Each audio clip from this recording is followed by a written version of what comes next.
Praise the lord. దేవునికి మహిమ కలుగును గాక. ప్రతిరోజు క్రమం తప్పక వాగ్దానాన్ని వీక్షిస్తున్న ప్రతి ఒక్కరికి యేసయ్య నామములో ప్రత్యేక వందనములు. సబ్స్క్రైబ్ చేసుకుని అనేక మందికి షేర్ చేసి దేవుని మాటల ద్వారా బలపరచండి. ఈ దినమునకై ఏర్పాటు చేయబడిన దేవుని వాగ్దానము కీర్తనల గ్రంథము 9వ అధ్యాయము 10వ వచనము.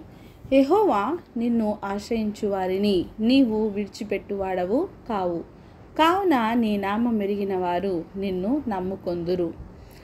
And they that know thy name will put their trust in thee, for thou Lord has not forsaken them that seek thee. దావీదు మహారాజు ఈ విధంగా అంటున్నాడు, యెహోవా నిన్ను ఆశ్రయించు వారిని నీవు విడిచిపెట్టువాడవు కావు అని. నిజమే, ఆయనను దేవునిగా నమ్ముకొని ఆయనను ఆరాధించి ఆయనను ఆశ్రయించు వారిని ఆయన ఎన్నడూను వదిలిపెట్టడు.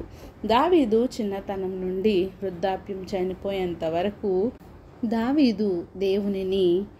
దేవుడు దావీదుని విడిచిపెట్టలేదు. కష్టాలలో, శ్రమలలో, నిందలలో, హింసలలో ఒకేలా ఉన్నాడు, ఒకలాగే బ్రతికాడు, ఒకేలా ఆయనను నమ్మి ఆరాధించాడు. ఆయన విడిచిపెట్టువాడు కాదు గనుకనే ఆయన నామం ఎరిగిన వారు, ఆ నామ ఘనతను, నామంలో ఉన్న శక్తిని ఎరిగిన వారు ఆయననే నమ్ముకుంటారు. నీవు నేను కూడా ఆయననే ఆశ్రయించుదాం. ఆయనను ఆశ్రయించిన యెడల ఆయన ఎన్నటికీ నీ చెయ్యి విడిచిపెట్టువాడు కాదు. ఆయన నామంలో ఉన్న శక్తి ఏంటో నీవు నిజముగా ఎరిగిన వాడవైతే నీవు వదిలిపెట్టవు.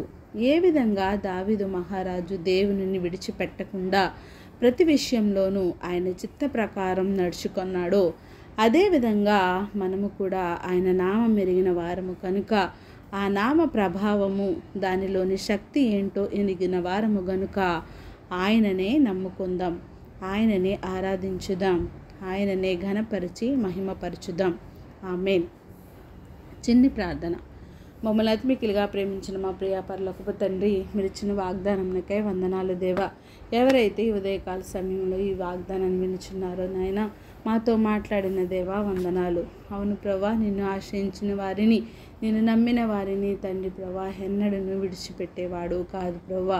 నీ నామం ఎరిగిన వారు నిన్నే నమ్ముకుంటారయ్యా. అవును ప్రభా, నీ నామం అంత గొప్పది, అంత బలమైనది, అంత శక్తివంతమైనది కనుక తండ్రి ప్రభా, నీ నామమును నీ శక్తిని ఎరిగిన వారు తండ్రి ప్రభా నిన్ను విడిచిపెట్టరయ్యా. నాయనా, అట్టి హృదయాలను మా అందరికీ దయచేయండి. ప్రార్థన వస్తుకొని ప్రతి ఒక్క బిడ్డని సమయంలో జ్ఞాపకం చేసుకుని వారి యొక్క ప్రతి అవసరతను సమయానుకూలంగా తీర్చి సమస్త ఘనత, మహిమ, ప్రభావం మీరే ఆరోపించుకుంటారని యేసుక్రీస్తు పరిశుద్ధ నామమున ప్రార్థించి అడిగి వేడుకొంచున్నాను మా తండ్రి. ఆమేన్. God bless you all.